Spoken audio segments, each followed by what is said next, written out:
ibunya di minus jadinya nanti. Ya ini nge-record. Oh ya udah deh nggak jadi ngobrolnya. Oke, udah ya. Jadi tadi itu apa? Tadi itu sampai mana ya? Saprofit sama parasit apa bedanya jadinya? Kalau saprofit itu menguraikan, kalau parasit itu merugikan nempel ke inangnya. Menguraikan gimana maksudnya Galang? Eh, menguraikan, ya menguraikan Bu. Menguraikan jawaban, Bu. Menguraikan jawaban. Enggak, bukan ya. Coba dilengkapi sama yang lain. Menguraikan ya udah betul menguraikan. Maksudnya Menguraikan menguraikan bagian makhluk hidup yang sudah mati. Oke, menguraikan katanya bagian dari makhluk hidup yang sudah mati. Betul. Kalau parasit ya tadi ya, dia itu sifatnya merugikan ya, karena biasanya mengambil apa tuh? Nutrisi ya, Bu ya. Iya, nutrisi dari makhluk hidup tersebut. Ada satu lagi nih, dia itu bisa bertitik-titik sama organisme lain selain bersifat saprofit dan juga parasit. Bersimbiosis. Siap, betul ya. Jadi bersimbiosis. Nah, kemudian yang berikutnya, ternyata nih si tubuhnya atau si talusnya itu, kalau misalnya kita lihat bagian dalamnya, dia itu tersusun atas benang-benang halus yang disebutnya sebagai hifa, ya, di mana hifa tersebut akan bercabang, kemudian membentuk jaringan yang disebut sebagai miselium. Kemarin hifa itu ada berapa jenis ya, Nak ya? Ada dua, Bu. Ada dua, sip. Satrio, apa aja Satrio? Yang bersekat dan tidak bersekat. Oke, bersekat atau nama lainnya apa? Hifasepta, Septa. Oke, kalau yang tidak bersekat? asepta atau senositit. Oke, sip. Tuh, udah Bu Yeni udah ya. Jadi saya mau lanjut-lanjut aja. Oke. Nah, berikutnya di sini katanya reproduksi. Reproduksinya itu adalah ada reproduksi seksual dan reproduksi aseksual. Ketika berbicara reproduksi pada jamur, erat kaitannya dengan spora. Ya, siapa yang masih ingat kemarin kalau spora aseksual ada apa aja? Orangiospora sama Conidiospora. Ada sporangiospora, ada sama Conidiospora. Kalau yang spora seksual, Ada zigospora, basidiospora, zigospora. Oke, siap semuanya. Oh, triple K, siapa aja? Tazayara, Kaila dengan Hairunisa. Oh, bagus. Jadi tiga-tiganya langsung ya, betul ya. Jadi ada zigospora, basidiospora, sama satu lagi adalah ascospora. Sip, kita lanjutkan ya. Oke, nah ini adalah struktur tubuh jamur ya. Ini yang pertama katanya dari Rhizopus stolonifer. Berarti dia itu termasuk ke dalam zigo ya, zigomikota. Nah, di sini bagian tubuhnya ya. Jadi mulai di sini ada rhizoid. Rhizoid itu yang menyerupai akar, ya bukan akar tapi menyerupai. Kemudian di sini ada stolon. Lalu di sini ada sporangiopores ya di bagian sininya di mana di dalamnya ini terdapat apa? Terdapat sporangiospora. Kemudian yang berikutnya, ini adalah katanya sakfungi. Berarti apa nih? Dia termasuk golongan asko ya. Askus ya, kantung ya, askomikota. Nah, di sini, di dalam si askosnya ini terdapat, ini nih, terdapat si yang namanya adalah askospora. Di dalamnya terdapat spora-sporanya gitu. Kemudian ini yang punya tubuh buah yang kita biasanya gampang untuk melihatnya tanpa bantuan mikroskop ya, karena dia ukurannya besar, jadi makroskopis. Ini adalah golongan Basidiomycota ya gitu. Nah, di sini tuh biasanya Basidiomycota tuh ada bagian apa aja dalam tubuhnya? Ada bagian pilesnya atau bagian tudung ya. Kemudian di bagian dalamnya ini ada bilah-bilahnya atau gills ya. Nah, di mana si bilah-bilahnya ini di dalamnya itu terdapat spora-sporanya biasanya di sini. Kemudian di sini ada anulus ya, atau dia itu bagian yang berbentuknya agak melingkar gitu, jadi kayak cicit. Lalu ada si stipe ya, atau stipe itu talusnya, bukan talus, apa sih namanya?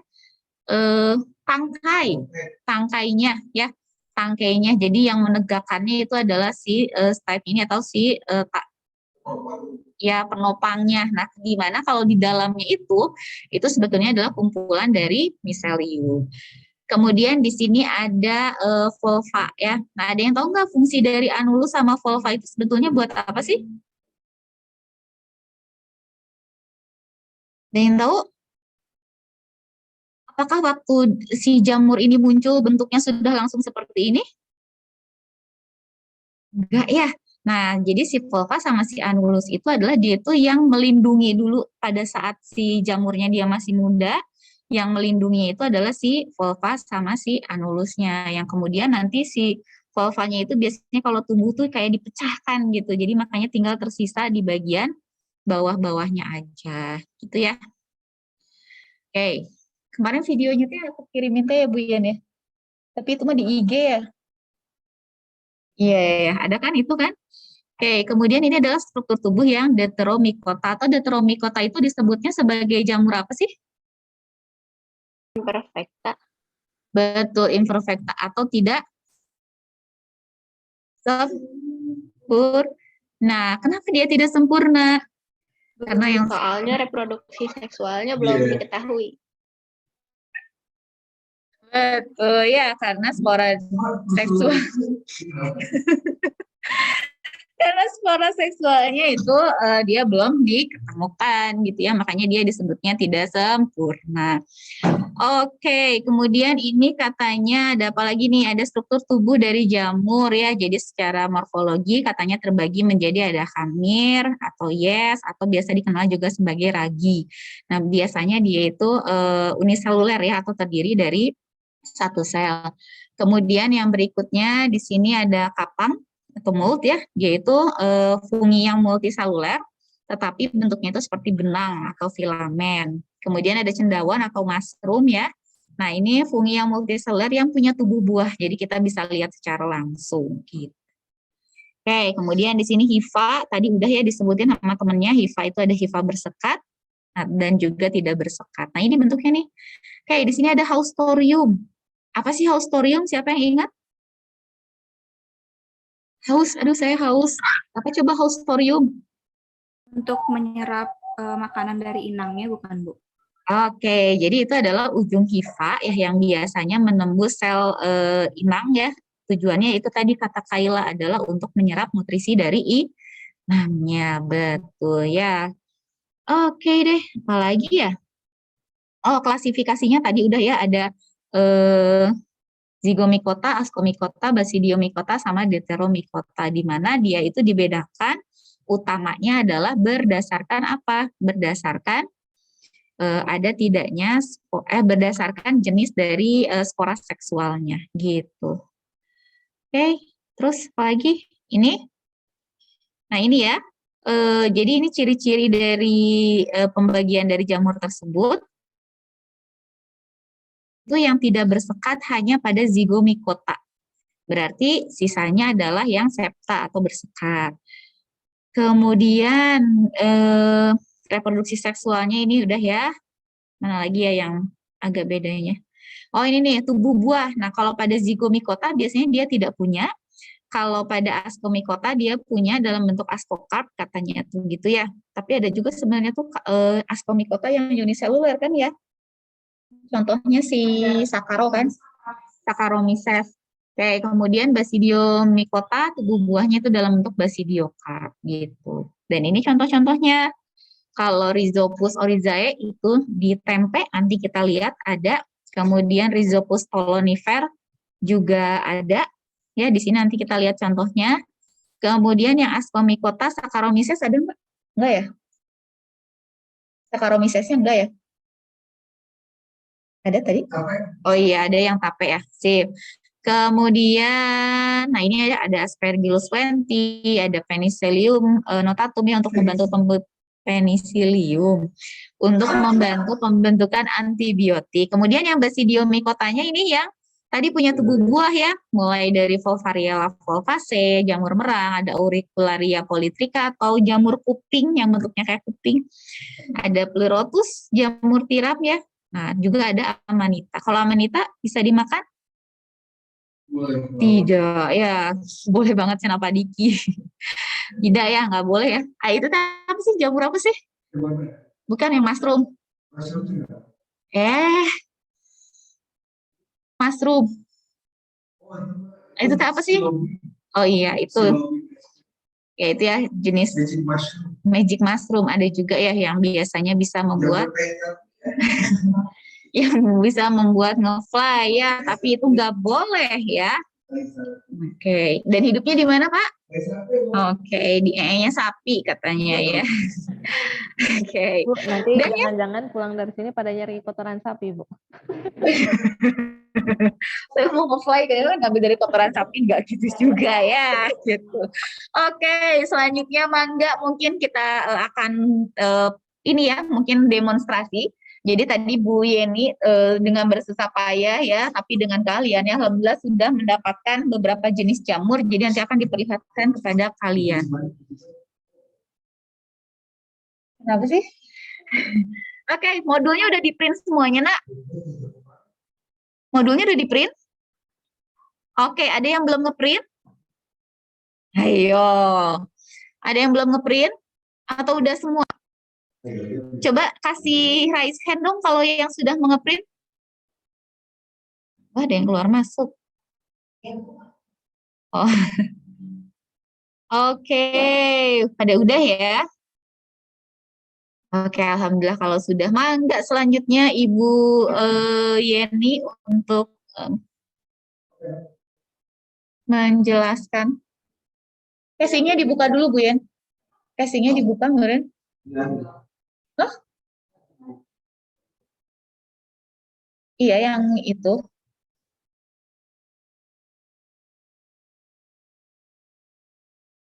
Oke, sambil Bu Yeninya lagi mempersiapkan ya. Bentar, sambil Bu Yeninya mempersiapkan. Ini dulu ya. Kita screenshot terlebih dahulu kaliannya ya. Ayo semuanya masuk. Praya, nggak kelihatan mukanya, Nak. Praya, ada Praya? Nggak ada Prayanya. Oke, siap ya semuanya. Puan, nggak kelihatan. 1, 2, 3 di screenshot dulu. Oke, slide yang berikutnya. Kita lihat wajahnya. Oke, yang nggak ada tuh cuma Praya aja ya. Siap, 1, 2, 3. Oke, siap. Mangga Bu Yen. Oke, anak-anakku kelas 10-6, di sini di lab biologi kami sudah menyiapkan beberapa spesimen untuk memperlihatkan kepada kalian beberapa jenis jamur yang tadi sudah dibahas oleh Bu Rina. Ya, di modul itu ada 8 kolom, ya, ada 8 kotak. Kalian boleh, kalian boleh beri nomor dulu ya. Yang pertama itu adalah jamur tempe. Silakan ditulis. Yang pertama adalah jamur tempe. Yang kedua, jamur roti. Di kolom yang ketiga atau di kotak yang ketiga ada jamur tape. Yang keempat, jamur oncom. Yang kelima, king oyster. King oyster ya, dan yang keenam adalah jamur kuping. Oke ya, baik. Nah di sini Ibu sudah punya ke-6 spesimen tersebut. Ya, yang pertama adalah jamur roti. Nah ini adalah kok jamur roti, jamur tempe ya. Di sini ada yang belum pernah makan tempe seumur hidup kalian berapa tahun? 20 tahun? Berapa tahun? 15, 16? Ya, ada yang belum pernah makan tempe? Makan mungkin udah ya. Ada yang belum pernah megang tempe? Tempe yang mentah ya, bukan tempe mendoan atau tempe tempe sagu bukan ya, yang masih mentahnya. Nah, kalau misalnya kita lihat, nah tempe itu kan berbahan dasar kedelai. Nah, dalam proses pembuatannya kedelai itu akan dibubuhi dengan jamur ya. Nah, jamurnya nanti akan membuat si kacang kedelai ini bersatu seperti ini ya. Jadi ini adalah persatuan kacang kedelai gitu. Nah, lalu jamurnya yang mana, Bu? Nah, jamurnya ini adalah bagian yang putih seperti bludru ini ya. Nah, kalau misalnya sendirian kan dia namanya hifa. Tapi karena ini sudah jamak ya, sudah nggak jomblo lagi, maka ini namanya adalah miselium. Oke. Apakah bisa kita melihat struktur tubuhnya si jamur tempe ini secara kasat mata? Bisa nggak ya kalau pakai kaca pembesar ternyata nggak kelihatan ya, kurang kelihatan besar gitu ya. Maka kita butuh alat untuk melihat struktur yang lebih kecil, yaitu mikroskop. Oke, Hansa, boleh bantu Ibu gimana caranya sih step by step-nya kalau kita mau melihat sesuatu pakai mikroskop? Apa aja alat yang dibutuhkan, Hansa?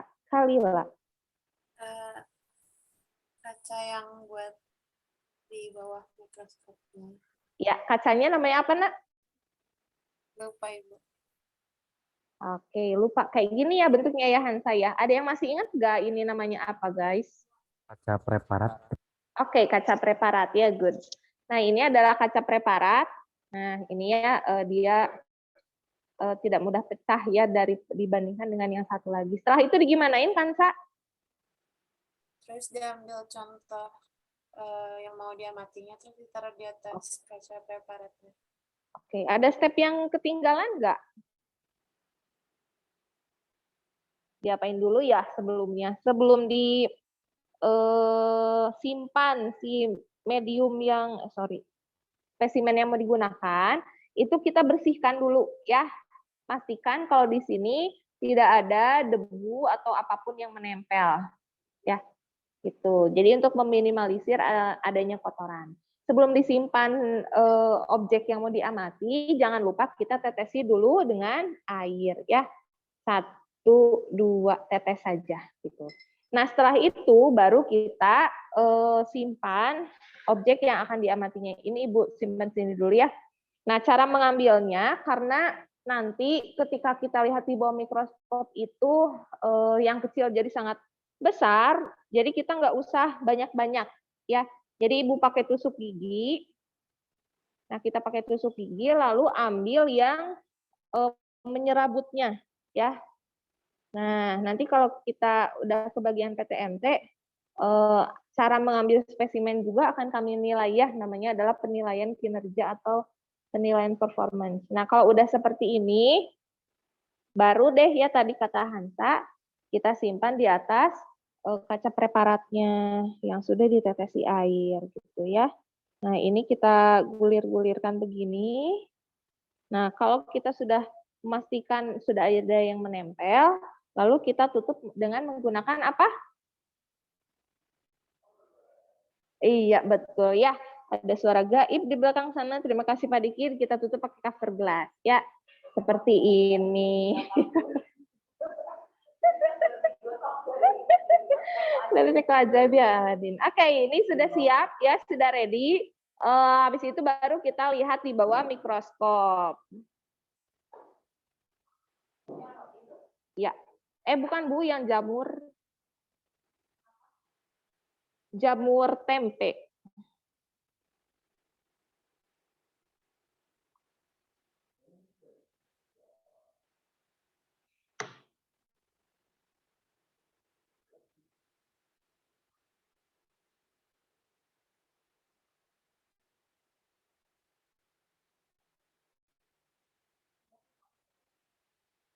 Udah Bu?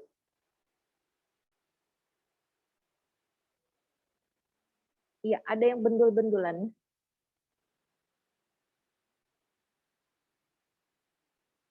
Itu apa yang spiral ya? Itu apaan sih yang helix? Kok lucu. Oke, kita ini sudah terlihat ya sebetulnya kumpulan dari hifa atau miselium.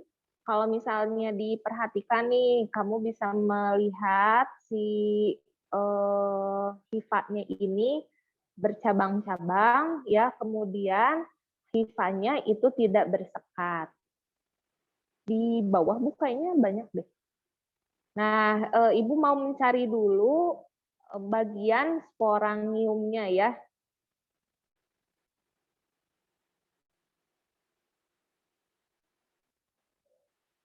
Nah, ini.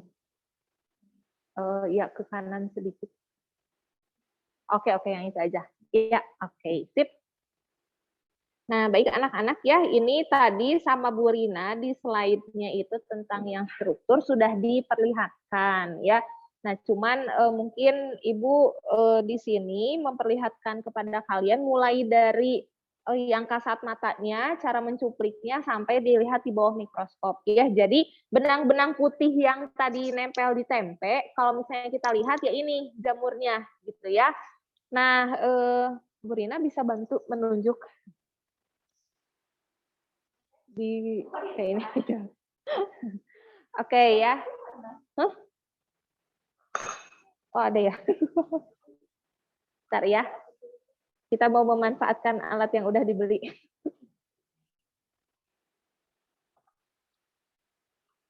Aku lupa loh punya itu.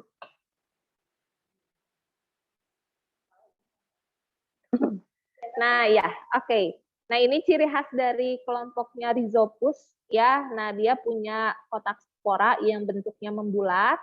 Nah kemudian kotak spora ini disokong oleh hifa yang ya fungsinya khusus untuk menyokong, namanya sporangiofor. Jadi for itu artinya adalah tangkai, tangkai yang menyokong spora, jadi namanya sporangiofor ya. Lalu ke bawahnya itu hifa ya. Di sini karena mereka saling bertumpuk, maka kita agak sulit untuk membedakan mana stolonnya, mana yang ya stolon itu kan hifa yang mendatarnya, kemudian yang rizoidnya juga di sini terlihat saling bertumpuk gitu ya. Oke, kalian boleh screenshot dulu untuk nanti dilampirkan di laporan ya. Oke, 3, 2, dan 1.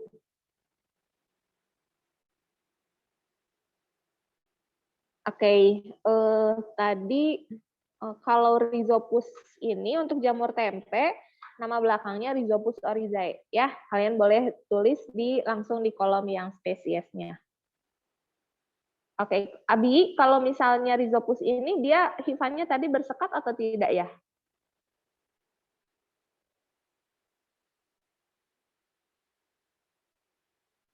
Kalau enggak lihat catatannya, boleh lihat di depan. Kira-kira tidak bersekat, Bi? Nah, ini ya. Nah, Ibu perlihatkan di sini ini ada yang agak bening. Nah, di sini kamu bisa perhatikan di hifanya itu tidak ditemukan adanya sekat ya atau pembatas. Nah, oke, nah ini ya. Ini nggak ada pembatasnya. Nah, ini sudah mulai bercabang ya. Cabangan membentuk miselium gitu. Nah, ini apa ya lucu keriting. Oke. Yang kedua, kita akan melihat bentukan jamur dari yang kedua apa tadi ya? Jamur roti bukan? Nah, di sini kelihatan ya. Ini masih tempe, Bu. Oke ya. Sekarang kita lihat jamur pada roti yang sudah basi. Ya.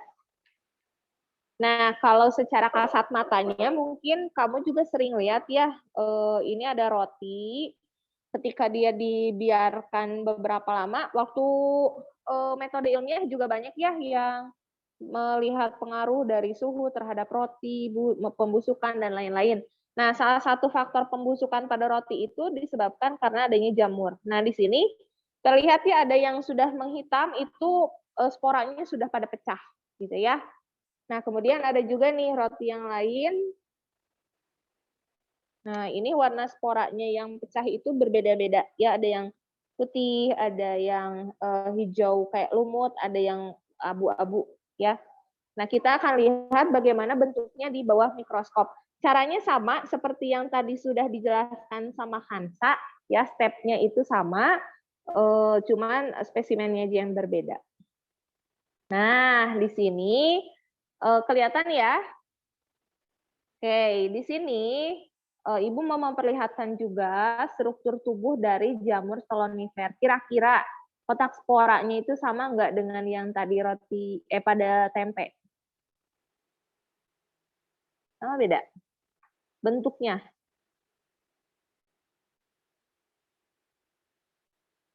Sama yang tadi jamur tempe. Sama atau beda? Sama ya. Jadi dia sama-sama membulat gini, ya.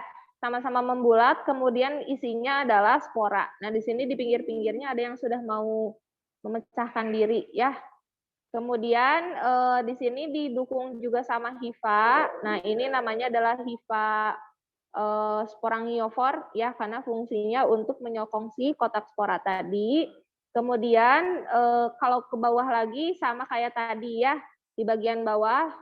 Terus, nah kalian juga bisa lihat sambil perhatikan, di sini tidak ada sekatnya, ya. Jadi masuk ke dalam kelompok zigomikota. Nah, ya, oke. Nah, terus ke bawah. Nah, nanti di sini ada stolonnya, ya. Cuman kita nggak tahu nih, ini apakah hifa dari yang lainnya atau memang dia stolonnya, ya.